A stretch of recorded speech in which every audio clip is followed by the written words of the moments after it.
इन दिनों एग्ज़ाम का सीज़न आ चुका है। बोर्ड के एग्ज़ाम शुरू होने वाले हैं। इस दौरान खुद से स्ट्रेस से कैसे बचें और किस तरह से पढ़ें कि सब याद रहे, तो इस बारे में जो एक्सपर्ट्स की राय है वो क्या है, उनके बारे में इस वीडियो में मैं बताने लगा। पहले तो हम ये जानते हैं कि बच्चों को एग्ज़ाम के दौरान घबराहट होती क्यों है। तो इस घबराहट के जो कारण है वो बच्चे में खुद ना होकर ज़्यादातर बाहर की जो परिस्थितियाँ हैं वो इसके लिए कारण होती हैं।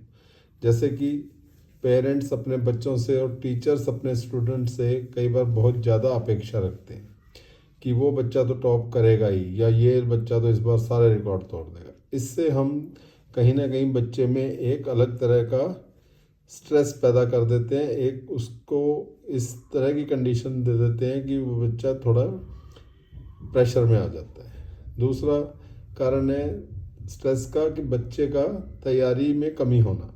अगर बच्चे का सिलेबस पूरा नहीं हुआ है तो भी वो स्ट्रेस में रहेगा। तीसरा कारण है रिजल्ट को लेकर डाउट होना। कई बार कॉन्फिडेंस की कमी से मन में डाउट पैदा होता है कि पता नहीं अच्छे नंबर आएंगे या नहीं, या मैं ये एग्ज़ाम कंपटीशन वगैरह क्रैक कर पाऊंगा या नहीं। इससे भी घबराहट होने लगती है। चौथा बड़ा कारण है पिछला रिजल्ट खराब आना। अगर बच्चा 10वीं बोर्ड के एग्ज़ाम दे रहा है और उसका 9वीं का रिजल्ट मन माफिक नहीं आया हो, तो इस तरह उसको 10वीं का एग्ज़ाम देते समय स्ट्रेस हो सकती है।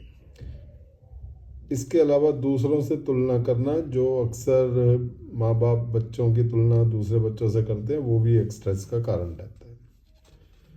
तो 5 खास बातें जिनका अगर हम ध्यान रखें तो एग्ज़ाम में हमें बहुत फ़ायदा होगा। वो ये है कि हर हाल में हमें पॉजिटिव रहना है, और इसमें पेरेंट्स का रोल बहुत ज़्यादा है। बच्चों को ये विश्वास दिलाना ज़रूरी है कि ये बोर्ड एग्ज़ाम उनकी ज़िंदगी का एक छोटा हिस्सा है, ये कोई ज़िंदगी का आखिरी लक्ष्य नहीं है, और एग्ज़ाम पर उनकी सारी ज़िंदगी नहीं टिकी है। कई बड़ी शख्सियत, बड़े ऑफिसर्स, बड़े इंजीनियर, डॉक्टर, बिजनेसमैन ऐसे हैं जिनके बोर्ड रिजल्ट्स उनके मनमाफिक नहीं आए थे, लेकिन नंबर कम आने पर भी उन्होंने ज़िंदगी में बहुत अच्छा किया और कर रहे हैं। इसलिए बच्चे को बेस्ट करने के लिए प्रेरित करें, टॉप करने के लिए नहीं। और वो अपना बेस्ट दे, दूसरों के हिसाब से बेस्ट ना देखे, अपना हिसाब से। एग्ज़ाम से पहले रिजल्ट को घोषित कर दबाव ना बनाएं। इस तरह की गलतियां अक्सर होती हैं। मैं उम्मीद करता हूं या करती हूं कि तुम्हारे 10वीं बोर्ड में 99% और 12वीं बोर्ड में कम से कम 98% तो आएंगी ही। ये स्टेटमेंट अपने आप में बैरोमीटर का पारा बढ़ाने वाला है। ये एक तरह से रिजल्ट आने से पहले रिजल्ट घोषित करने जैसा है, जिसका दबाव बहुत ज़्यादा पड़ता है। तीसरा, पेरेंट्स और टीचर्स दोनों की भूमिका बच्चों से सहानुभूति वाली होनी चाहिए। अच्छा करने के लिए प्रेरित करना चाहिए, ना कि दबाव बनाना।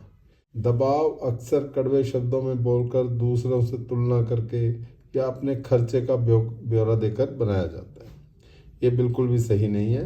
अगर बच्चा कम पढ़ रहा है तो इसकी गहराई में जाना चाहिए, न कि सिर्फ लेक्चर देना चाहिए या ताने मारने चाहिए।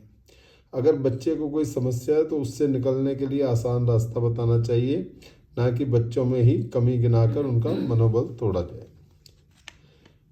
इसके अलावा एग्ज़ाम हॉल में टीचर का रोल भी बहुत अहम है। एग्जामिनेशन हॉल में मौजूद टीचर की जिम्मेदारी इन दिनों बढ़ जाती है। उनकी ये जिम्मेदारी है कि अगर कोई स्टूडेंट डरा सहमा हुआ दिखे तो उसे पसीने आ रहे हो या रो पड़े तो दिलासा उस बच्चे को डांटने या ताना मारने के बजाय प्यार से समझाएं। उसे कहें कि कोई बात नहीं, पहले 2 मिनट का ब्रेक ले लो। उसे क्लासरूम से बाहर या फिर खिड़की के पास खड़े होने की परमिशन दे दें। उससे कहें कि पहले आसान सवाल करो, फिर टफ वाले। 5 खास बातें जिनका स्टूडेंट्स को ध्यान रखना चाहिए वो ये है कि अपने सब्जेक्ट के हिसाब से ही अपनी तैयारी जारी रखें। हर सब्जेक्ट के मॉक टेस्ट देना बहुत मददगार साबित हो सकता है।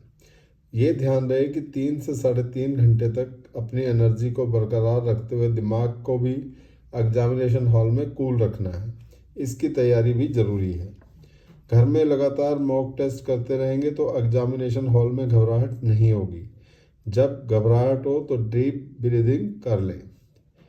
पेरेंट्स अपने बच्चों से और टीचर अपने स्टूडेंट से बेस्ट देने के लिए कहें, ना कि बेस्ट ग्रेड लाने के लिए। दोनों में बड़ा फ़र्क है। ज़िंदगी बहुत लंबी है और ये छोटे छोटे एग्ज़ाम हैं, इन्हें लेकर ज़्यादा प्रेशर लेने की ज़रूरत नहीं। हाँ, अपनी ओर से बेस्ट ज़रूर देना चाहिए, इसके बाद रिज़ल्ट की चिंता छोड़ दें। उम्मीद करता हूँ इस वीडियो ने आपका कुछ मार्गदर्शन ज़रूर किया होगा। धन्यवाद।